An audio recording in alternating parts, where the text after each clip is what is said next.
ꯂꯥꯞꯍꯟꯅꯤꯡꯗꯦ ꯂꯩꯍꯟꯅꯤꯡꯉꯤ ꯆꯠꯍꯟꯅꯤꯡꯗꯦ ꯏꯅꯥꯛꯇꯒꯤ ꯂꯥꯞꯅ ꯏꯅꯥꯛꯇꯒꯤ ꯂꯥꯞꯈ꯭ꯔꯕꯗ ꯏꯁꯥꯗ ꯃꯤꯄꯥꯏꯕ ꯄꯣꯛꯂꯛꯏ ꯏꯅꯥꯛꯇ ꯂꯩꯔꯒ ꯅꯨꯡꯉꯥꯏꯖꯕ ꯅꯛꯅ ꯂꯩꯔꯒ ꯍꯔꯥꯎꯖꯕ ꯅꯨꯡꯊꯤꯜꯒꯤ ꯄꯨꯡ 1ꯗ ꯂꯤꯆꯤꯡꯂꯨꯏ ꯍꯦꯛ ꯆꯥꯛ ꯆꯥꯕꯒꯤ ꯂꯥꯛꯄꯅꯤ ꯑꯗꯨꯕꯨ ꯉꯁꯤꯗꯤ ꯄꯨꯡ 2 ꯇꯥꯔꯗꯨꯐꯥꯎ ꯂꯥꯛꯇꯕꯗꯨꯗ ꯆꯥꯛ ꯊꯣꯡꯕꯤ ꯏꯅꯦꯗꯨ ꯊꯣꯛꯂꯛꯇꯨꯅ ꯉꯁꯥꯏ ꯃꯥꯒ ꯋꯥꯔꯤ ꯁꯥꯟꯅꯗꯨꯅ ꯂꯩꯍꯧꯕ ꯃꯐꯝ ꯑꯗꯨꯗ ꯍꯥꯏꯐꯦꯠ ꯌꯦꯡꯉꯤ ꯂꯩꯔꯝꯗꯕꯗꯨꯗ ꯑꯃꯨꯛ ꯊꯣꯛꯂꯛꯇꯨꯅ ꯍꯣꯁꯄꯤꯇꯥꯜ ꯑꯗꯨꯒꯤ ꯆꯧꯀꯤꯗꯥꯔ ꯑꯣꯏꯅ ꯂꯩꯔꯤꯕ ꯏꯕꯣꯍꯜꯒꯤ ꯃꯅꯥꯛꯇ ꯄ꯭ꯔꯚꯨꯞ ꯆꯪꯉꯛꯇꯨꯅ ꯇꯥꯗꯥ ꯏꯕꯣꯍꯜ ꯐꯝꯗꯨꯅ ꯂꯩꯔꯝꯕꯗꯒꯤ ꯇꯞꯅ ꯍꯧꯒꯠꯂꯛꯂꯒ ꯀꯩꯗꯧꯔꯤ ꯏꯕꯦꯝꯃ ꯇꯥꯗꯥ ꯏꯕꯦꯝꯃ ꯂꯤꯁꯤꯡꯒ ꯎꯕ꯭ꯔꯣ ꯉꯁꯥꯏ ꯋꯥꯏ ꯂꯩꯁꯤꯡ ꯆꯥꯏꯅꯤ ꯍꯥꯏꯗꯅ ꯇꯧꯈꯤꯕꯅꯤꯅꯦ ꯀꯩꯗꯧꯔꯦ ꯉꯁꯤ ꯑꯌꯨꯛꯀꯤ ꯆꯥꯛ ꯆꯥꯕ ꯂꯥꯛꯇ꯭ꯔꯤꯌꯦ ꯇꯥꯗꯥ ꯀꯩꯗꯧꯔꯕꯅꯣ ꯈꯪꯗꯦ ꯍꯥꯏꯐꯦꯠꯇ ꯌꯦꯡꯕꯤꯌꯨꯕ ꯍꯣꯏ ꯆꯥꯛꯇꯣ ꯁꯦꯝꯕꯤꯔꯝꯃꯨ ꯑꯩ ꯌꯦꯡꯕꯤꯔꯨꯔꯒꯦ ꯋꯥꯍꯩꯁꯦ ꯍꯥꯏꯔꯒ ꯏꯕꯣꯍꯜ ꯂꯤꯆꯤꯡꯂꯨꯏꯒꯤ ꯔꯨꯝ ꯇꯝꯅ ꯂꯥꯛꯏ ꯏꯕꯣꯍꯜ ꯔꯨꯝꯗꯨ ꯆꯪꯉꯛꯅ ꯂꯤꯆꯤꯡꯂꯨꯏꯕꯨ ꯀꯧꯔꯛꯏ ꯂꯤꯆꯤꯡ ꯇꯥꯕ꯭ꯔꯣ ꯏꯆꯥꯅꯨꯄꯤ ꯏꯕꯣꯍꯜ ꯂꯤꯆꯤꯡꯂꯨꯏꯕꯨ ꯀꯧꯗꯨꯅ ꯔꯨꯝ ꯑꯗꯨ ꯆꯪꯂꯛꯄ ꯃꯇꯝꯗ ꯔꯨꯝ ꯑꯗꯨꯗ ꯏꯍꯥꯡ ꯍꯥꯡꯅ ꯀꯅꯥꯁꯨ ꯂꯩꯔꯝꯗꯕꯗꯨꯗ ꯇꯞꯅ ꯊꯣꯔꯛꯂꯒ ꯕꯦꯜꯀꯣꯟꯗꯨ ꯂꯦꯞꯂꯒ ꯃꯈꯥꯒꯤ ꯃꯌꯥꯝ ꯂꯥꯡꯅꯔꯤꯕ ꯃꯈꯣꯏꯒꯤ ꯑꯣꯏꯕ ꯁꯪꯁꯥꯔꯗ ꯂꯩꯅꯔꯤꯕꯁꯤꯡ ꯑꯗꯨꯗ ꯌꯦꯡꯂꯛꯏ ꯑꯗꯨꯗꯁꯨ ꯎꯗꯕꯗꯨꯗ ꯏꯕꯣꯍꯜ ꯃꯤꯄꯥꯏꯕ ꯄꯣꯛꯂꯛꯏ ꯉꯥꯏꯍꯥꯛ ꯑꯀꯣꯏꯕꯗꯨ ꯌꯦꯡꯂꯝꯂꯒ ꯂꯩꯔꯤꯕ ꯀꯥꯁꯤꯡ ꯑꯗꯨ ꯆꯪꯗꯨꯅ ꯑꯃꯨꯛ ꯌꯦꯡꯂꯛꯏ ꯔꯨꯝꯁꯤꯡ ꯑꯗꯨꯗ ꯎꯔꯛꯇꯕꯗꯒꯤ ꯄ꯭ꯔꯞ ꯀꯨꯝꯊꯔꯛꯂꯒ ꯅꯔꯁꯁꯤꯡꯅ ꯂꯩꯅꯕ ꯔꯨꯝ ꯑꯗꯨꯗ ꯑꯃꯨꯛ ꯆꯪꯂꯛꯂꯒ ꯁꯤꯁꯇꯔ ꯉꯁꯤꯒꯤ ꯂꯤꯁꯤꯡꯒ ꯆꯪꯉꯛꯄ꯭ꯔꯥ ꯁꯟꯗꯦꯒ ꯑꯣꯏꯕꯒ ꯅꯔꯁ 2ꯗꯒꯤ ꯍꯦꯟꯅ ꯂꯩꯔꯝꯗꯦ ꯔꯨꯝ ꯑꯗꯨꯗꯁꯨ ꯏꯕꯣꯍꯜꯅ ꯌꯥꯝ ꯃꯤꯄꯥꯏꯕ ꯃꯥꯟꯕ ꯁꯛꯇꯝ ꯑꯃꯒ ꯂꯣꯏꯅꯅ ꯆꯪꯂꯛꯄꯗꯨ ꯎꯕꯗ ꯅꯔꯁ ꯑꯃꯅ ꯍꯧꯒꯠꯂꯛꯂꯒ ꯀꯀꯥ ꯉꯁꯤꯒꯤ ꯆꯪꯉꯛꯇꯤꯌꯦ ꯀꯩꯗꯧꯔꯒꯦ ꯏꯕꯣꯍꯜ ꯄꯥꯈꯠꯅ ꯂꯤꯁꯤꯡꯗꯣ ꯆꯥꯛ ꯆꯥꯕ ꯆꯪꯉꯛꯇꯦꯅ ꯊꯤꯔꯛꯄꯅꯤꯅꯦ ꯅꯔꯁ ꯑꯃꯅ ꯑꯃꯨꯛ ꯀꯀꯥ ꯉꯁꯥꯏ ꯑꯩꯅ ꯂꯥꯛꯄ ꯃꯇꯝꯗꯗꯤ ꯃꯃꯥꯡꯒꯤ ꯂꯩꯁꯤꯡꯗꯣ ꯏꯁꯤꯡ ꯆꯥꯏꯍꯧꯕꯅꯤ ꯀꯗꯥꯏ ꯆꯠꯈ꯭ꯔꯕꯖꯥꯠꯅꯣ ꯃꯥꯕꯣ ꯅꯔꯁ ꯑꯃꯗꯨꯅ ꯑꯃꯨꯛ ꯀꯀꯥ ꯁꯤꯗꯤ ꯏꯆꯦ ꯂꯤꯟꯊꯣꯏ ꯍꯣꯏ ꯗꯣꯛꯇꯔꯁꯤꯡꯗ ꯄꯥꯎ ꯄꯤꯒꯗ꯭ꯔꯥ ꯏꯕꯣꯍꯜ ꯃꯊꯥ ꯁꯥꯅ ꯍꯣꯏ ꯑꯃꯨꯛꯇ ꯍꯥꯏꯀꯣ ꯑꯩ ꯒꯦꯠ ꯀꯤꯄꯔꯗ ꯑꯃꯨꯛꯇ ꯍꯪꯂꯨꯈꯤꯒꯦꯀꯣ ꯏꯕꯣꯍꯜ ꯋꯥꯍꯩꯁꯤꯡꯗꯣ ꯍꯥꯏꯔꯝꯂꯒ ꯄ꯭ꯔꯞ ꯑꯃꯨꯛ ꯃꯈꯥꯗ ꯀꯨꯝꯊꯔꯛꯏ ꯑꯗꯨꯒ ꯒꯦꯠ ꯂꯣꯝꯗ ꯆꯦꯟꯆꯠ ꯇꯧꯗꯨꯅ ꯂꯥꯛꯏ ꯑꯗꯨꯕꯨ ꯒꯦꯠ ꯀꯤꯄꯔꯗꯨ ꯂꯩꯔꯝꯗꯕꯗꯨꯗ ꯀꯧꯔꯛꯏ ꯏꯕꯨꯡꯉꯣ ꯀꯗꯥꯏꯗ ꯂꯩꯒꯦꯅꯦ ꯇꯥꯕ꯭ꯔꯣ ꯏꯕꯨꯡꯉꯣ ꯒꯦꯠ ꯀꯤꯄꯔꯗꯨꯁꯨ ꯏꯕꯣꯍꯜꯅ ꯀꯧꯔꯤꯕꯗꯨ ꯇꯥꯔꯗꯨꯅ ꯋꯥꯁꯔꯨꯝ ꯂꯩꯔꯤꯕꯗꯣꯝꯗꯒꯤ ꯊꯣꯛꯂꯛꯏ ꯑꯗꯨꯒ ꯏꯕꯣꯍꯜꯅ ꯀꯧꯔꯤꯕꯗꯨꯗ ꯀꯨꯝꯂꯛꯏ ꯀꯀꯥ ꯑꯩ ꯁꯤꯗ ꯂꯩ ꯀꯩꯗꯧꯔꯒꯦ ꯏꯕꯣꯍꯜ ꯄꯥꯈꯠꯅ ꯍꯩ ꯅꯪꯕꯨ ꯂꯤꯁꯤꯡꯒ ꯎꯕ꯭ꯔꯥ ꯉꯁꯤꯒꯤ ꯒꯦꯠ ꯀꯤꯄꯔꯗꯨ ꯏꯕꯣꯍꯜꯒꯤ ꯃꯅꯥꯛꯇ ꯂꯦꯞꯂꯒ ꯃꯤ ꯉꯥꯏꯕꯗ ꯐꯝꯅꯕ ꯍꯥꯏꯗꯅ ꯊꯝꯂꯤꯕ ꯁꯤꯠ ꯂꯩꯔꯤꯕꯗꯣꯝꯗ ꯌꯦꯡꯂꯒ ꯀꯗꯥꯏ ꯆꯠꯈ꯭ꯔꯒꯦ ꯍꯧꯖꯤꯛꯇ ꯑꯩꯒ ꯁꯤꯗ ꯐꯝꯂꯒ ꯋꯥꯔꯤ ꯁꯥꯟꯅꯔꯝꯕꯅꯤ ꯑꯩꯅ ꯐꯝꯂꯒ ꯂꯩꯔꯝꯃꯣ ꯑꯩ ꯋꯥꯁꯔꯨꯝ ꯆꯪꯉꯨꯒꯦ ꯍꯥꯏꯔꯒ ꯃꯥ ꯂꯩꯍꯧꯕꯅꯤ ꯏꯕꯣꯍꯜ ꯀꯣꯛꯊꯛꯇ ꯅꯨꯡꯖꯥꯎ ꯑꯃꯅ ꯇꯥꯔꯛꯄꯒꯨꯝ ꯐꯥꯎꯈ꯭ꯔꯦ ꯑꯗꯨꯒ ꯃꯊꯥ ꯁꯥꯅ ꯍꯩ ꯑꯁꯣꯏ ꯐꯥꯎꯕꯗꯪ ꯍꯥꯏꯐꯦꯠ ꯊꯣꯛꯂꯒ ꯌꯦꯡꯁꯣ ꯃꯅꯨꯡꯗ ꯊꯤꯕ ꯌꯥꯕ ꯊꯤꯔꯦ ꯑꯝꯇ ꯂꯩꯇꯦꯅꯦ ꯋꯥꯍꯩꯁꯦ ꯍꯥꯏꯔꯒ ꯏꯕꯣꯍꯜ ꯄꯥꯈꯠꯅ ꯅꯔꯁꯁꯤꯡꯒꯤ ꯀꯥꯗꯨꯗ ꯑꯃꯨꯛ ꯆꯪꯁꯤꯜꯂꯛꯏ ꯁꯤꯁꯇꯔ ꯀꯅꯥ ꯄꯥꯎ ꯄꯤꯈ꯭ꯔꯦ ꯅꯔꯁ ꯑꯃꯅ ꯀꯀꯥ ꯏꯆꯦ ꯂꯤꯟꯊꯣꯏꯗ ꯍꯥꯏꯈꯤꯗ ꯉꯥꯏꯔꯤꯌꯦ ꯃꯥ ꯂꯥꯛꯑꯒꯦ ꯍꯥꯏꯔꯛꯏ ꯅꯔꯁꯅ ꯋꯥ ꯉꯥꯡꯕꯒꯗꯨ ꯂꯣꯏꯕ ꯅꯪꯗꯦ ꯄ꯭ꯔꯞ ꯑꯃꯨꯛ ꯊꯣꯔꯛꯇꯨꯅ ꯃꯥꯅ ꯐꯝꯕ ꯃꯐꯝ ꯑꯗꯨꯗ ꯑꯃꯨꯛ ꯂꯥꯛꯂꯒ ꯇꯦꯕꯜꯗ ꯂꯩꯔꯤꯕ ꯐꯣꯟ ꯑꯗꯨ ꯄꯥꯏꯈꯠꯂꯒ ꯌꯥꯏꯊꯣꯏꯗ ꯀꯣꯜ ꯇꯧꯏ ꯌꯥꯏꯊꯣꯏꯁꯨ ꯀꯨꯏꯍꯧꯗꯦ ꯑꯗꯨꯝ ꯐꯠ ꯄꯥꯏꯈꯠꯂꯛꯏ ꯍꯜꯂꯣ ꯀꯀꯥ ꯏꯕꯣꯍꯜ ꯌꯥꯝ ꯄꯥꯈꯠꯅ ꯗꯣꯛꯇꯔ ꯅꯪ ꯌꯥꯔꯒꯗꯤ ꯍꯣꯁꯄꯤꯇꯥꯜ ꯂꯣꯝꯗ ꯑꯃꯨꯛꯇ ꯍꯧꯖꯤꯛ ꯊꯨꯅ ꯂꯥꯛꯄꯤꯕ ꯌꯥꯒꯗ꯭ꯔꯥ ꯌꯥꯏꯊꯣꯏ ꯏꯕꯣꯍꯜꯒꯤ ꯈꯣꯟꯖꯦꯜ ꯑꯗꯨꯗ ꯍꯥꯏꯐꯦꯠ ꯆꯤꯡꯅꯅ ꯀꯩꯗꯧꯔꯒꯦ ꯀꯀꯥ ꯏꯕꯦꯝꯃ ꯂꯤꯁꯤꯡꯗꯣ ꯀꯗꯥꯏ ꯂꯩꯈ꯭ꯔꯕꯅꯣ ꯊꯤꯕ ꯈꯪꯗ꯭ꯔꯦ ꯔꯨꯝ ꯈꯨꯗꯤꯡ ꯆꯦꯛ ꯇꯧꯔꯦ ꯂꯩꯇꯦ ꯆꯥꯛ ꯆꯥꯕꯁꯨ ꯂꯥꯛꯇꯦꯅ ꯍꯥꯏꯔꯛꯏ ꯌꯥꯏꯊꯣꯏ ꯏꯕꯣꯍꯜꯒꯤ ꯋꯥꯍꯩꯗꯨ ꯍꯦꯛ ꯇꯥꯕꯒ ꯀꯨꯏꯊꯗ꯭ꯔꯦ ꯐꯣꯟꯗꯨ ꯐꯠ ꯀꯛꯂꯒ ꯒꯥꯔꯤ ꯃꯃꯥꯏ ꯐꯠ ꯂꯩꯗꯨꯅ ꯐꯨꯜ ꯁ꯭ꯄꯤꯗꯇ ꯊꯧꯗꯔꯛꯏ ꯃꯇꯧ ꯑꯗꯨꯗ ꯂꯨꯋꯥꯡꯕ ꯌꯥꯏꯊꯣꯏꯗ ꯌꯦꯡꯂꯛꯏ ꯌꯥꯏꯊꯣꯏ ꯃꯥꯏꯊꯣꯡ ꯏꯃꯛ ꯃꯛꯁꯤꯟꯅ ꯄꯥꯈꯠꯅ ꯒꯥꯔꯤ ꯊꯧꯔꯤꯕꯗꯨ ꯎꯕꯗ ꯂꯨꯋꯥꯡꯕ ꯇꯞꯅ ꯀꯩꯗꯧꯔꯒꯦ ꯌꯥꯏ ꯀꯩ ꯍꯥꯏꯔꯛꯏꯅꯣ ꯌꯥꯏꯊꯣꯏ ꯒꯥꯔꯤꯗꯨ ꯊꯧꯅ ꯈꯣꯟꯖꯦꯜ ꯅꯤꯛꯂꯒ ꯂꯤꯆꯤꯡꯗꯣ Wa makha taba ngamdre adumak full speed da gari do thauri. Luwang basu hausik hanglurubadi wakhal taroi. Horen ada yauraba kanda gyan tan hanglage khanduna tumina phamkre. Nasaidagi maningi sit aduda tongduna phamliba thaba yaithoina gari do mamai leiraga root sense da rokpadu da ngakjane aduga mana wa hangi tawbaga luwang bana hangkibaduga mapasana duna tumina leibani adubu yaithoina nupi magi maming pallaga yami paiba manba matawduda masingna dabudi ngamde adubu tumin tongli wakhaldasu mahon khalai kana hori sano liching haisina yaigana kari mari mana sukmi pairi basina karige kari maram leibana no ai thi doktaba yade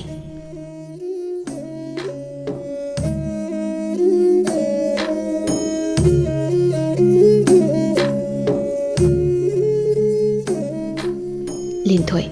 magi kada tumina hiptuna phone yenglingai matamda magi mokwa nawbadu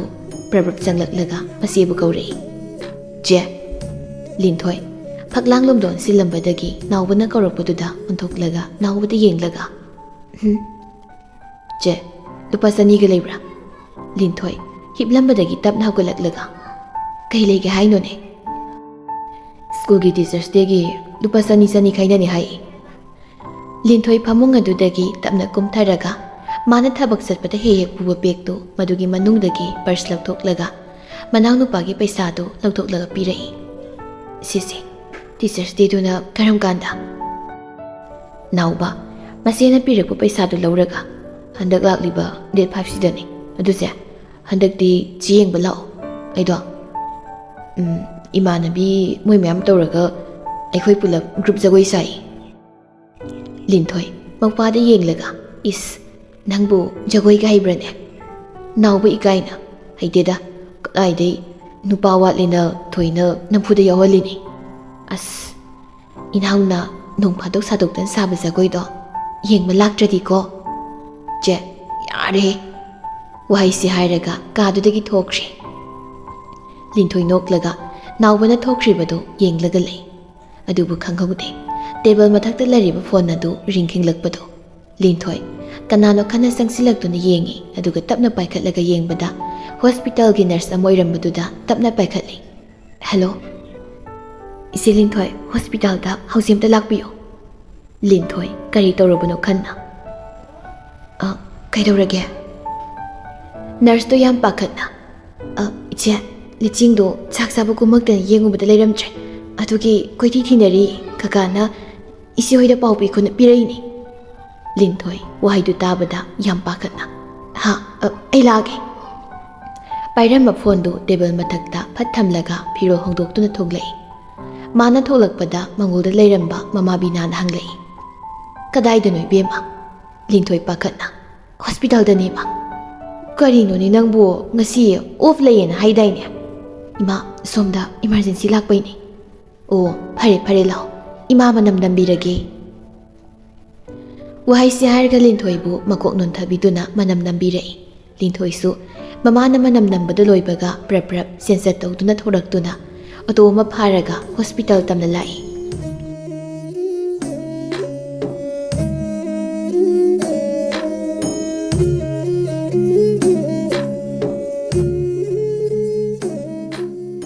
Yaithoi tharakliba gari do full speed tani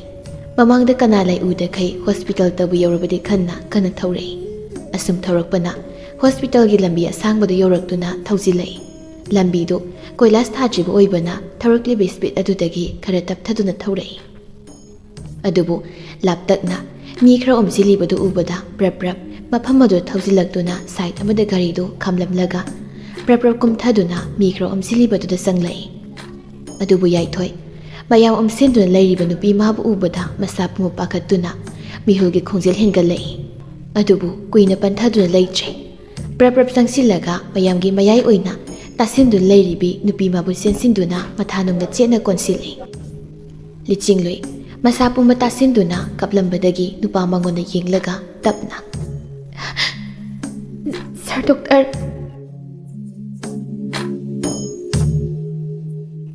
yaithoi nupi mana khanghauda kaurakpaduda asaidagi khangjinduna thamlamba milu pirang ado maning tamna senthari aduga nupi mabu amuka hena chena konsin biraga liching dangi sir doctor ki thamoi sibo nang kayang koina opiki gi haibano liching loi yai thoi gi matha duda adumak leina leina thamoi sokna kaplaga lei luang ba prap prap sangsilaga yai thoi da tapna sangsilaga hairei law imang se fazade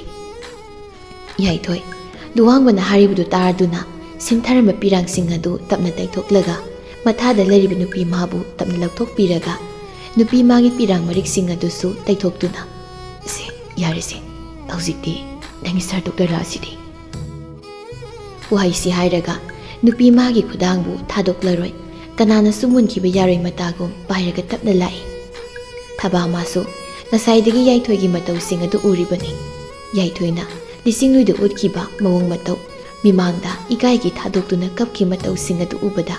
masa pumba asawuna pik thalai mafam adudagi ma prapap thoraktuna line chenbo to ma phaduna hankhre yai thoi amadi luwang badi nasaidagi thaba yarak haiba phau kaukre parambaduna yai thoi prapap thoraktuna liching luibo maningi sit aduda kakhat halai aduga masu kakalaktuna liching lui gi manakta phamlei liching lui aduma kaplaga lei yai thoi tapna liching lui kaplambadagi nupa mangonda tapni yenglei yai thoi yamataba khonjelda nangaibo kayam kuina warauki ga haibano aibu kayam kuina otki ga haibano liching lui tapna sir doctor aina waraudi yai thoi adumak tapna aduga karigi ningai zauba thangoi sibo nushi hul paul biram laga lochib karigi no hayo liching lui nupa magi wahai duda ma kaplaroi ga haiba ngamche mata singna thamoi ma bu pu ngamche thamoi ma ki ningai su kan khalak le liching lui kapna malik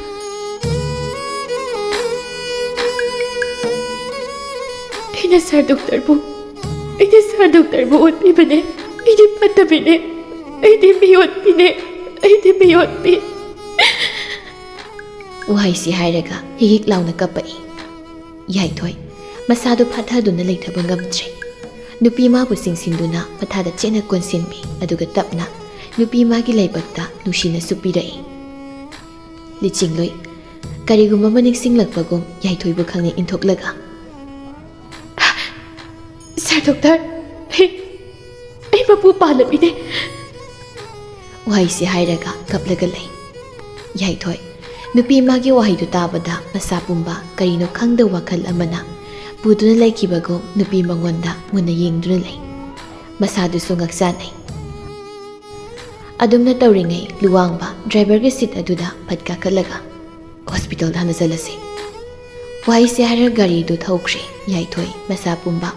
wakal phumangna duna manglaga lei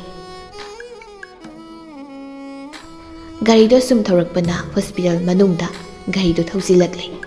makhoi lakpadu ubada mafam adu leiriba miyoi khuding makhoi ngai do leirambana bulap yenglei lising lui tapna kumtharakpadu ubada linthoi prap sensilaktuna liching libu kolaga kaplei tangai chatluino tang da chaning bulaisu tang sida haraga chalo haiba natroina tang makai chatluino taisibo lising lui khumde adumak linthoi bu kolaga makhol thokna kaplaga lei